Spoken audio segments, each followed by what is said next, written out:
आज हम लोग कक्षा 10 गणित जिसमें त्रिकोणमिति पढ़ रहे हैं। तो इसी क्रम में अगला टॉपिक है, इसमें पढ़ेंगे हम लोग सर्वसमीकरण तथा समीकरण। तो इसमें हमें आपको देखना है कि कोई समीकरण दिया है तो सर्वसमीकरण है कि नहीं है, इसके बारे में जानना है। ठीक है, तो पहले ये जानिए सर्वसमीकरण और समीकरण में अंतर क्या है। दो चीजें हैं, सर्वसमीकरण और दूसरा क्या है, समीकरण। तो नाम से ही स्पष्ट है, सर्वसमीकरण विशेष प्रकार के समीकरण होते हैं जो चर राशि के सभी मानों के लिए सत्य होते हैं। ठीक है, और समीकरण जो होते हैं चर राशि के कुछ विशेष मानों के लिए सत्य होते हैं, अर्थात सभी मानों के लिए सत्य नहीं होते। तो आइए देखते हैं सर्वसमीकरण तथा समीकरण। सर्वसमीकरण क्या होता है? तो सर्वसमीकरण चर के सभी मानों के लिए क्या होते हैं कि कुछ विशेष प्रकार के समीकरण होते हैं जो चर के सभी मानों के लिए सत्य होते हैं। सर्वसमीकरण जो है चर के सभी मानों के लिए सत्य है।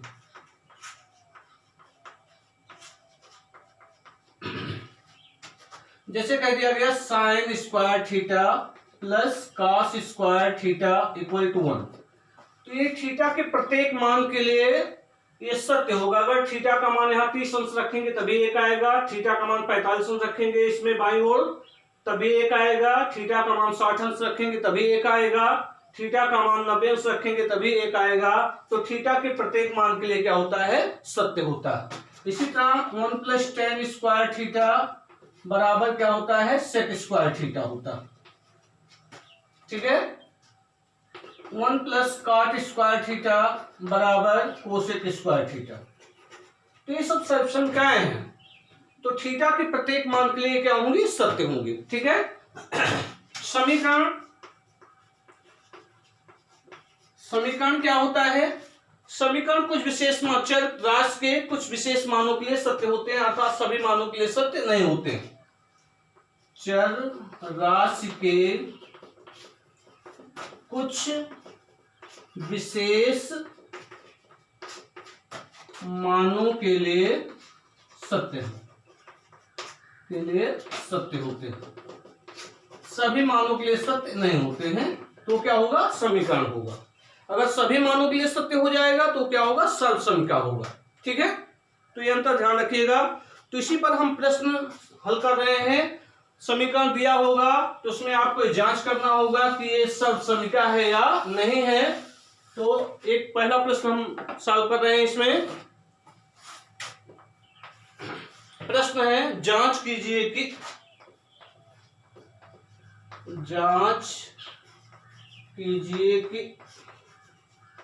समीकरण दिया है tan phi + sin phi, tan phi + sin phi upon tan phi - sin phi, tan phi - sin phi equal to sec phi + 1, sec phi + 1 upon sec phi - 1। सर्वसमीकरण है या नहीं, सर्वसमीकरण है या नहीं, ये आपको देखना। ठीक है, तो सॉल्यूशन इसका LHS ले लेंगे, लेफ्ट हैंड साइड लेंगे। क्या होगा, tan phi + sin phi upon tan phi - sin phi ले लिया गया। अब इसमें यहाँ tan phi को sin cos के रूप में तोड़ दीजिए, तो tan phi के स्थान पर क्या हो जाएगा, sin phi बटे cos phi। ठीक है, तो tan phi के स्थान पे हो जाएगा sin phi बटे cos phi plus sin phi upon, यहां भी tan phi के स्थान पर क्या होगा, sin phi upon cos phi minus sin phi। ठीक,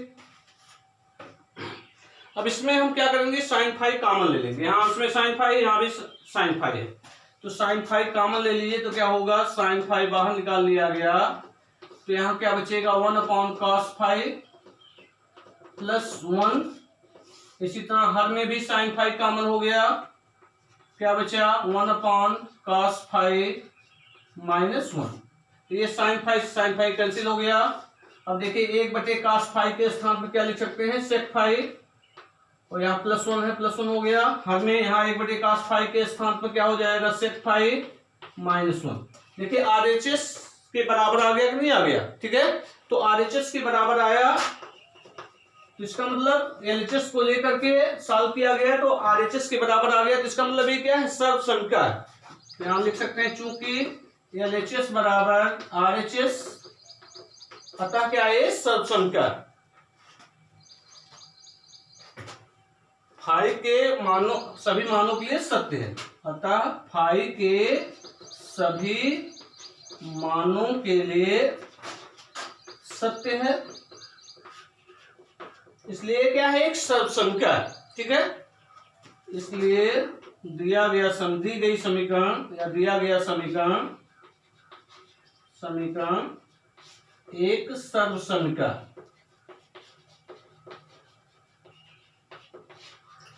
आप इसको इस तरह भी सॉल्व कर सकते थे कि बाएं पक्ष लेकर के फाई का कुछ एंगल ले लीजिए, 30 अंश, 45 अंश, 60 अंश, 90 अंश, कोई भी एंगल लेकर के बाएं ओर रख लीजिए, दाईं ओर रख लीजिए, और दोनों के मान अगर बराबर आ जाते हैं तभी ये क्या होगा, सर्व समीका हो जाएगा, ठीक है। इसी तरह दूसरा समीकरण,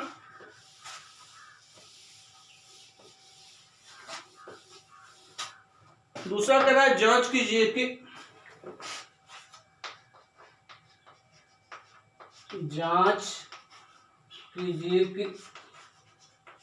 समीकरण है tan की पावर 4 फाई प्लस tan की power 6 phi equal to tan cube phi into sec square phi. एक सर्व समीका है या नहीं, एक सर्व समीका है या नहीं, ठीक है, एक सर्व समीका है या नहीं। सॉल्यूशन, तो बाएं पक्ष लेकर के दाएं पक्ष के बराबर कर दीजिए, तो एक तो ये हो जाएगा, अगर बराबर हो जाएगा दोनों तो सर्व समीका होगा, नहीं बराबर होगा सर्व समीका नहीं होगा। कुछ मान लेकर के भी सॉल्व कर सकते हैं, ठीक है। तो क्या होगा, tan की पावर 4 फाई प्लस tan की power 6 phi equal to tan cube phi into sec square phi. LHS ले लीजिए, लेफ्ट हैंड साइड LHS लेंगे तो क्या होगा, LHS क्या है, tan की पावर 4 फाई प्लस tan की पावर 6 फाई। कॉमन क्या है इसमें, tan की पावर 4 फाई कॉमन है इसमें, तो tan की पावर 4 फाई कॉमन ले लिया गया, तो यहाँ क्या बचेगा 1 प्लस tan की पावर 6 है, 4 कॉमन लिया गया तो स्क्वायर बचेगा, tan स्क्वायर फाई। तो आप जानते हैं 1 प्लस tan स्क्वायर फाई क्या होता है, सेक स्क्वायर फाई होता है। तो हो जाएगा tan की power 4 phi into sec square phi.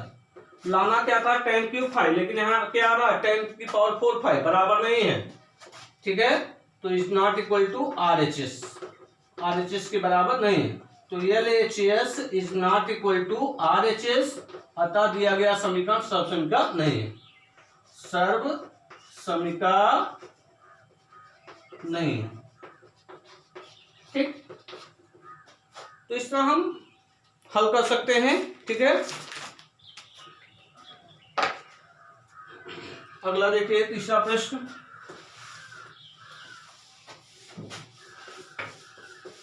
सर्व समीका होने के लिए LHS RHS की क्या होना चाहिए, बराबर होना चाहिए, या कोण के सभी मानों के लिए सेटिस्फाई होना चाहिए, अर्थात चर राशि के प्रत्येक मान के लिए क्या होना चाहिए, संतुष्ट होना चाहिए, ठीक है।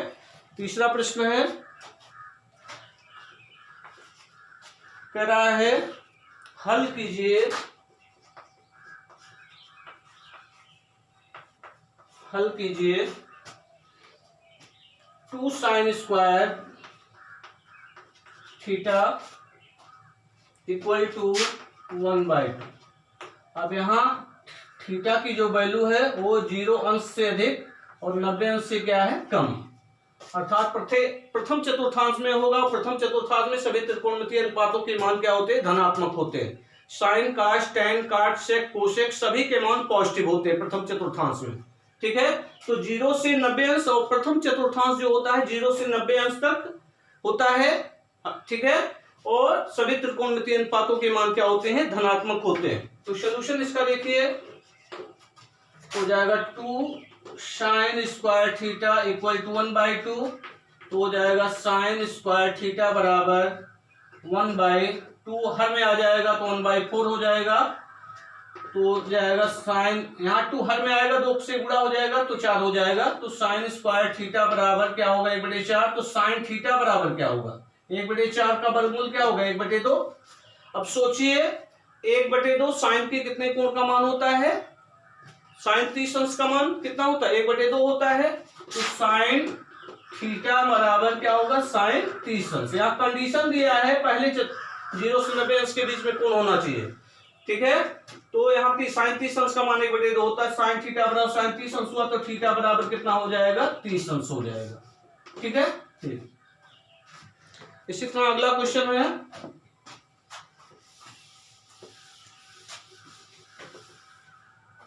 Question number 4।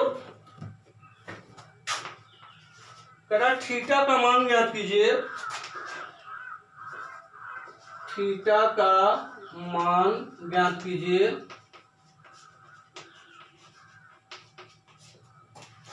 ठीक है, दिया है 2 cos 3 theta, 2 cos 3 theta plus equal to 1, 2 cos 3 theta equal to 1 तथा कंडीशन दिया है थीटा की वैल्यू जो है वो 0 से अधिक और 90 अंश से क्या होगा, कम। तो इसमें भी कंडीशन 0 से 90 के बीच में है, अर्थात थीटा की वैल्यू 0 से 90 के बीच में होना चाहिए, प्रथम चतुर्थांश में होना चाहिए। ठीक है, तो सॉल्यूशन देखिए क्या हल करना है, था थीटा का मान ज्ञात करो। थीटा का मान कितना आना चाहिए, 0 से 90 के बीच में आना चाहिए। तो देखिए 2 cos 3 थीटा इक्वल टू 1, तो cos 3 थीटा इक्वल टू 1/2। अब सोचिए 1/2 cos के कितने कोण का मान होता है। ठीक है, तो 1/2 यहाँ देखिए cos 3 थीटा बराबर cos 60 अंश। cos 60 अंश का मान कितना होता है, 1/2 होता है। तो cos 3 थीटा बराबर cos 60 अंश, तो 3 थीटा बराबर क्या होगा, 60 अंश हो जाएगा। तो थीटा बराबर 60/3 हो गया, कट जाएगा 3 से 60, तो थीटा का मान कितना आ जाएगा, 20 अंश। ठीक है, थीटा की वैल्यू कितना होगा, 20 अंश। इसी तरह अगला क्वेश्चन है क्वेश्चन नंबर 5।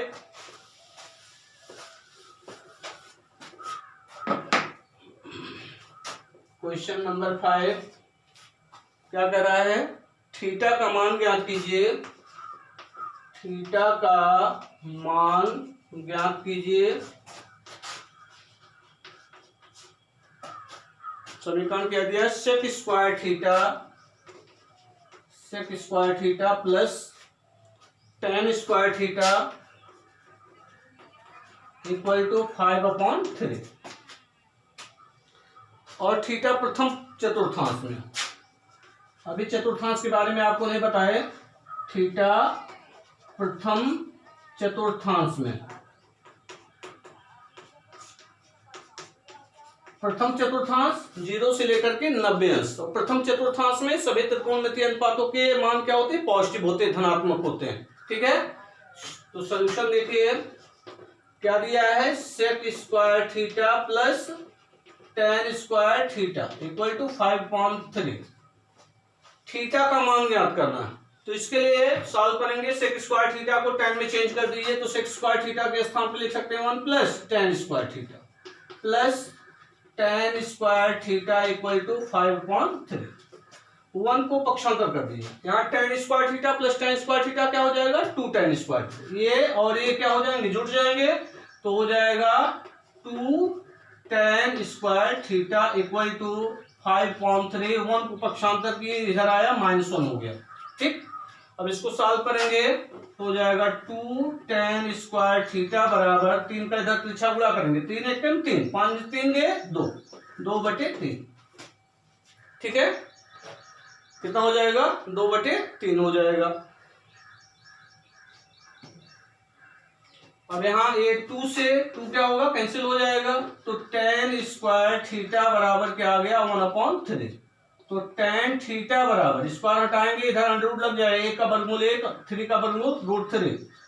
अब यहाँ सोचना है आपको 1/√3 tan के कितने कोण का मान होता है? तो tan 30° का मान क्या होता है? 1/√3 होता है। तो रख दीजिए, तो tan थीटा बराबर tan 30°। तो थीटा बराबर कितना होगा? 30°। देखिए 30° आ रहा है, 0 से 90 के बीच में आ रहा है, तो प्रथम चतुर्थांश में है कि नहीं है? ठीक है, इसी तरह क्वेश्चन नंबर 6,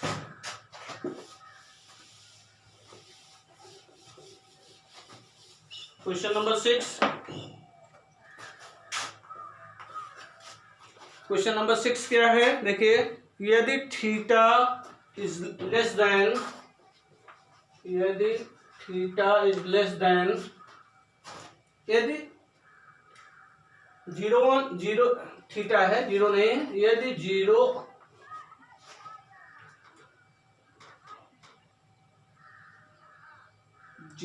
अंश is less than alpha is less than 90 degree. इसका मतलब अल्फा की जो वैल्यू है 0 से अधिक होना चाहिए और 90 अंश से क्या होना चाहिए? कम होना चाहिए। अर्थात इसका मतलब अल्फा की वैल्यू 0 और 90 के बीच में होना चाहिए, 0 से अधिक होना चाहिए, 90 से कम होना चाहिए। ठीक है, तो इसमें क्या कह रहा है? तो निम्नलिखित समीकरणों को हल कीजिए। तो निम्नलिखित समीकरणों को हल कीजिए, करणों को हल कीजिए। तो निम्नलिखित समीकरणों को हल कीजिए। सॉल्यूशन, समीकरण क्या है पहले देख लीजिए। साइन अल्फा बटे 1 minus cos alpha plus sine alpha बटे 1 plus cos alpha, sine alpha बटे 1 plus cos alpha equal to 4।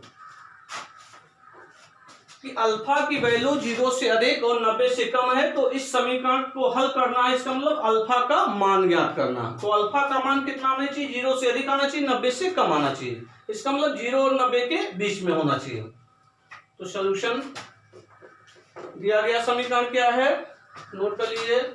तो साइन अल्फा बटे 1 minus cos alpha plus sine alpha बटे 1 plus cos alpha equal to 4। ठीक, इसको solve करेंगे तो यहाँ अंश में साइन अल्फा, यहाँ भी साइन अल्फा है, साइन अल्फा कॉमन ले लिए। तो साइन अल्फा जब हम कॉमन ले लेंगे तो यहाँ क्या बचेगा?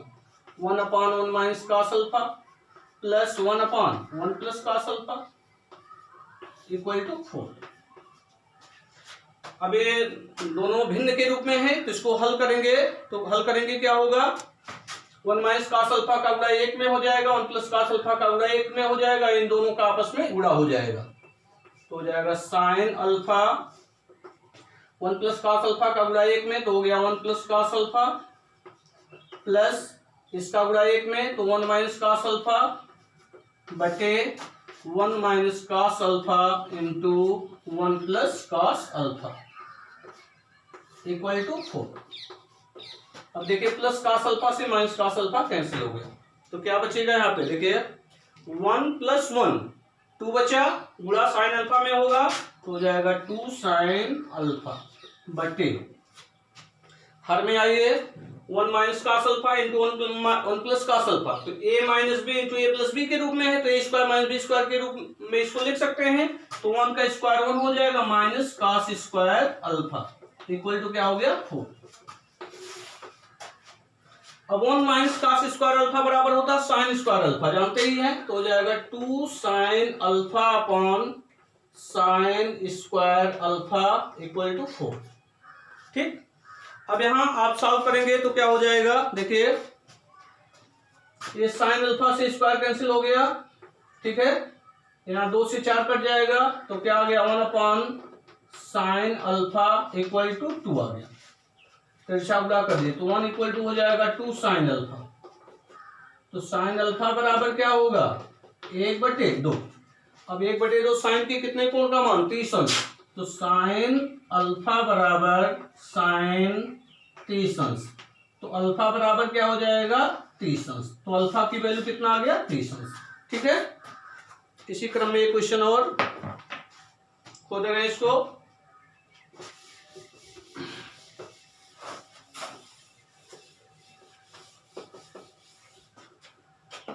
क्वेश्चन नंबर 7 कराइए, यदि 0 अंश less than theta less than 90 degree. इसका भी मतलब वही है कि थीटा की वैल्यू 0 से अधिक और 90 से कम होना चाहिए। तो निम्नलिखित समीकरण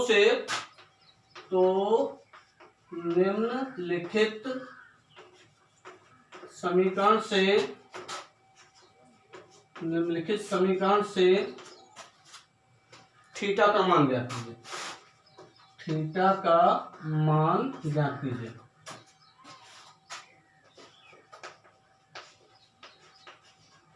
समीकरण क्या दिया है देखिए, cos स्क्वायर थीटा बटे काट square theta minus cos square theta, काट square theta minus cos square theta बराबर दिया है 3। सॉल्यूशन